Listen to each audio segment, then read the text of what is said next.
Daryl's beauty was the talk of Coca streets. Everyone on Coca Street knew her. Her father, Mr. Alfred, the bus driver popularly known as Olga Alfrey, was a well-known figure who lived down the street. Her mother, Mrs. Enichi, was a full-time housewife. Dara had two elder sisters, Mary Jane and Coy. They were both married and lived in Lagos Sabor. Dara was 14, young and beautiful. Her beauty seemed to glow like the morning sun, her fair complexion framed by thick dark curls, and her warm, kind eyes made her a sight to behold. But it wasn't just her looks that drew admiration, it was the quiet confidence with which she carried herself. Dara lived in the bustling neighborhood of Coca, where life was vibrant and full of stories. Every morning, as she walked to school, the streets of Coca seemed to come alive. The market women paused their haggling to greet her with smiles. "There goes my beautiful daughter." "Good morning," they would call out. The young men selling newspapers and snacks would tip their hats, and even the elderly men playing drafts under the big baobab tree would nod in approval as she passed. Dara, ever humble, would smile politely and greet everyone in return. Though she was beautiful and knew it, she chose to be humble and polite. Back at home, Dara's life was not as symbolic as people saw it on the street. She was constantly under pressure. Her mother, who was now tired of being a market woman, had retired to stay at home. She had been selling vegetables in the market.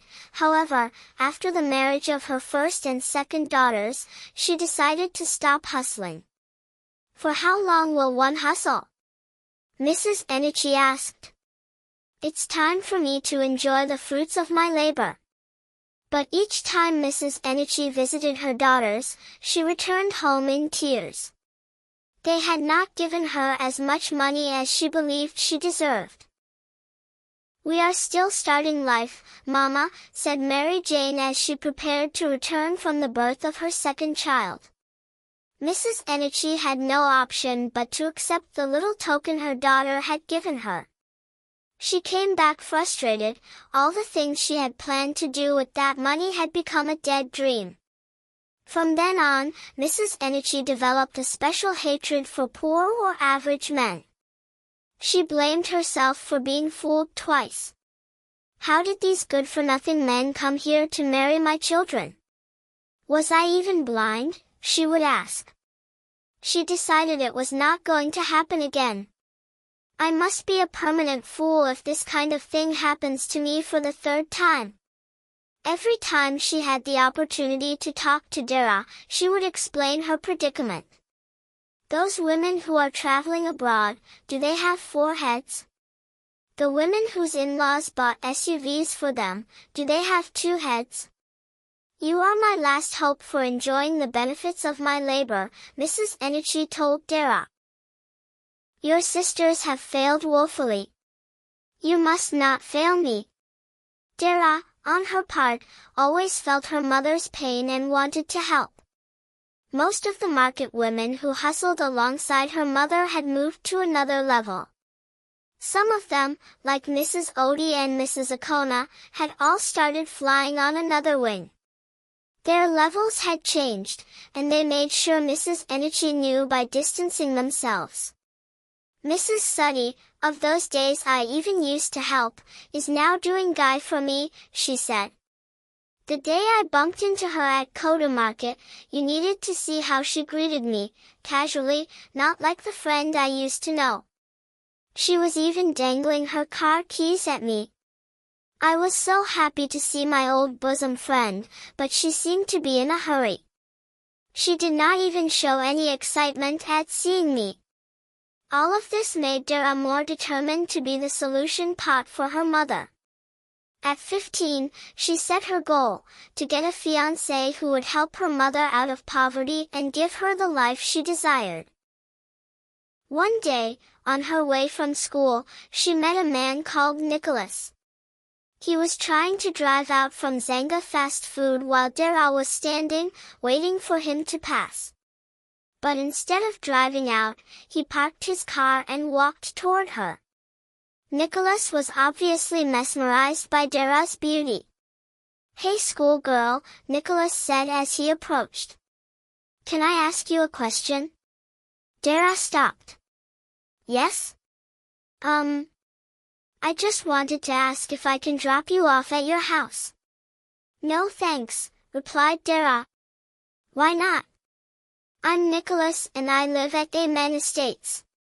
"You're a very beautiful girl and shouldn't be allowed to walk under the sun." "No thanks," Dara repeated. "I'm fine." "Okay, if you say so," replied Nicholas. "This is my card. Feel free to call me if you ever need anything. I'll be glad to make you the queen of my heart one day." At this, Dara smiled, collected the card, and walked home. That evening, after dinner, Mrs. Enichi began her usual sermon again. That was when Dara remembered. "Mama, something happened today. On my way from school, I met this guy. At first, I stopped for him to pass, but then he parked his car and started following me. He even gave me a card. Where's my school bag? He says he lives at Amen Estates and wants to make me the queen of his heart, only if I agree." Mrs. Enichi's face brightened. "MHM. Give me the card, let me see," she demanded. As she took the card and looked over it with a sleek smile, she said, "This is the best news I've heard this year. It's going to work, I can see it in the realm of the spirit."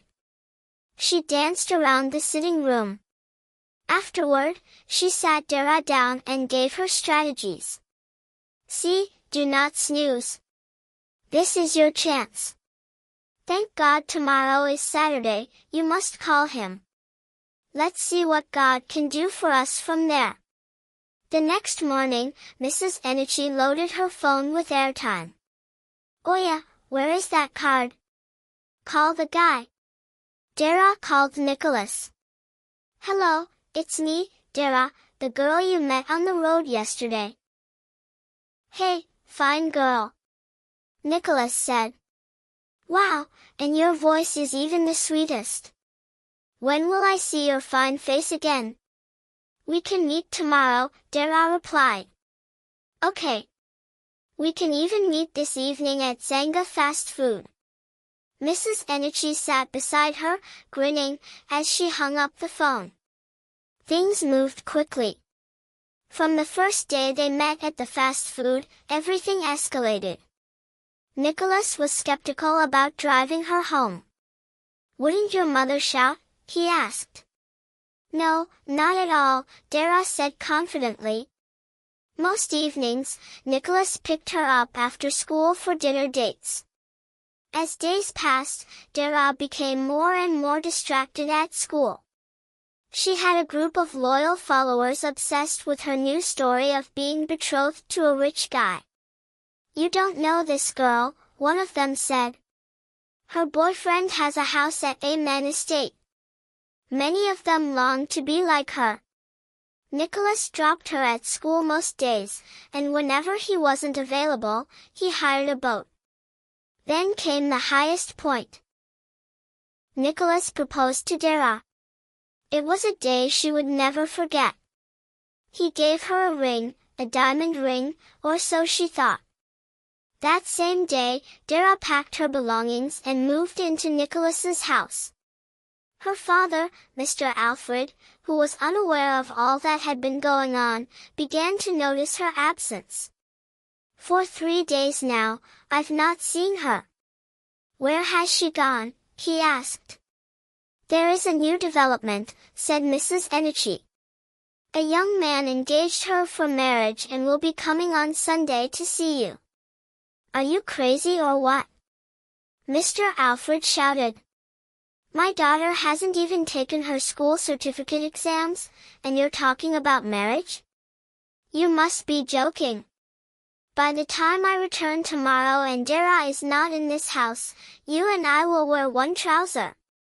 But that was an empty threat. Things were happening fast between Dara and Nicholas. By Sunday, Nicholas visited Mr. Alfred's house. That was when Dara went to her mother. "Mommy, I noticed that Nicholas is a Yahoo boy and has many women he's always talking to. I'm afraid." "Don't worry, my daughter," said Mrs. Enichi. "There's a secret I'll tell you that will settle everything." Mr. Alfred was indignant at the whole arrangement. "But she hasn't even written her certificate exams," he protested.